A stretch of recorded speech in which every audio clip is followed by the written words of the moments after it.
In the last session, I talked some about finances on a personal basis, and I want to talk about finances in ministry, the leader and his relationship to ministry finances. But I mentioned Luke 16 and the unrighteous steward, and let me read it specifically. It's a long parable, but the principle that Jesus articulates out of that story, because sometimes he doesn't tell you what the parable means, but this one he really does. If you're faithful in little things, you will be faithful in large ones. This is Luke 16:10. But if you're dishonest in little things, you won't be honest with greater responsibilities. And if you're untrustworthy about worldly wealth, who will trust you with the true riches of heaven? And if you're not faithful with other people's things, why should you be trusted with things of your own? This is all so relevant to a YWAM leader dealing with ministry money. And then the last thing that's said several times in the Gospels, no one can serve two masters, for you will hate one and love the other, or you will be devoted to one and despise the other. You can't serve God and be enslaved to money or mammon. Really interesting. So we can say that how we deal with ministry finances is a proving ground for what God entrusts us with. And there are a few basic things about YWAM leaders and money. We're unusual. We're unique the way God's led us.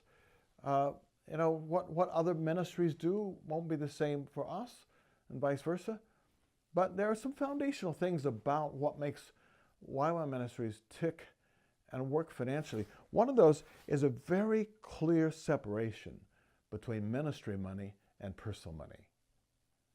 Of course, when you're pioneering, when Marty and I came to England, it was just us. So you could just run everything out of our personal account and just kind of mix and intermingle our money and ministry money. But I don't know, somehow, I think because Lauren had talked to us, he didn't tell us a lot of things before we got started, but in conversation, we'd picked up a lot. And in our School of Evangelism, we'd picked up a lot.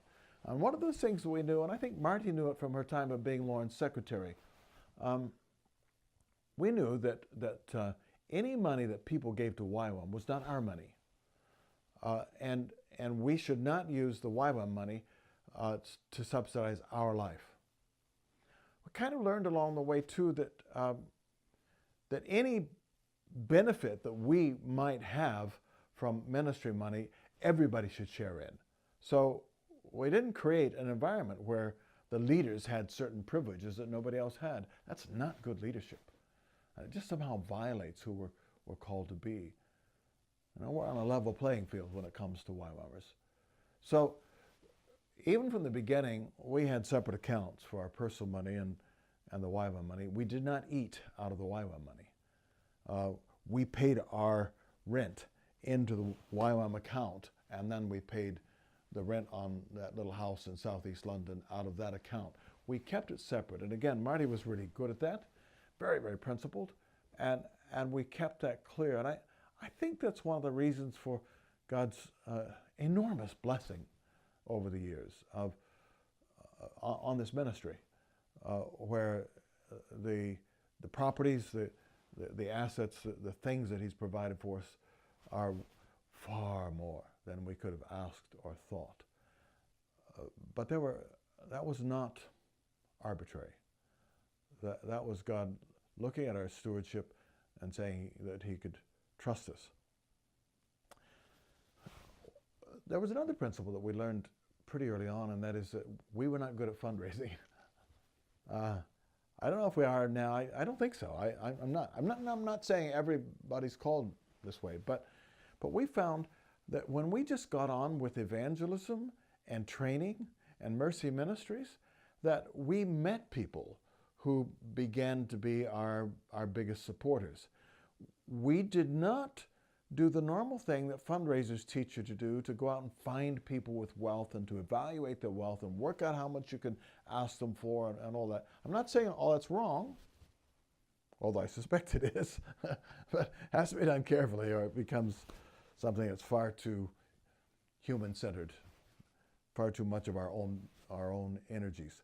But we found that as we did evangelism, as we got out there and ministered, God would bring people to us who get filled with the Spirit in our ministries, or their wife would get saved in the ministry, or their husband would get saved, and there was this deep bond of them to us because of God's grace on them through our lives. And the result of that was some of the people that we saw in our meetings, we had no idea who they were, but they would turn out to be major supporters over the years.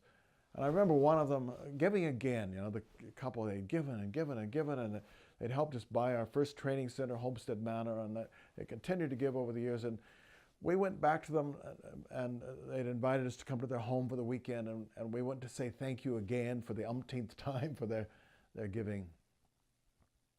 And they really gave me some insight. The guy said, "No, thank you. Thank you." He said, "Do you know how hard it is to give successfully? Do you know how often people ask you for money and you don't know how it'll be used, and you find out that it's been used for something completely differently? Do you know how often you think you're giving to a ministry, but you actually are ending up supporting a pretty extravagant lifestyle by somebody in that ministry?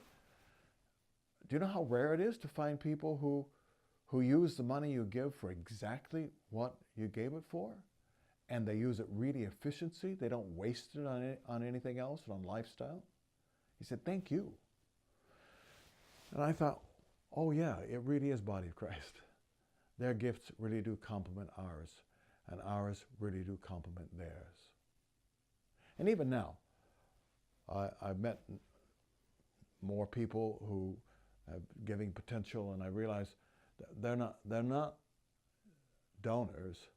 They are potentially partners. They're people who have something to contribute of themselves into this ministry, and we can help them fulfill their calling, and they can help us fulfill our calling, because it's one calling, isn't it? It's one body.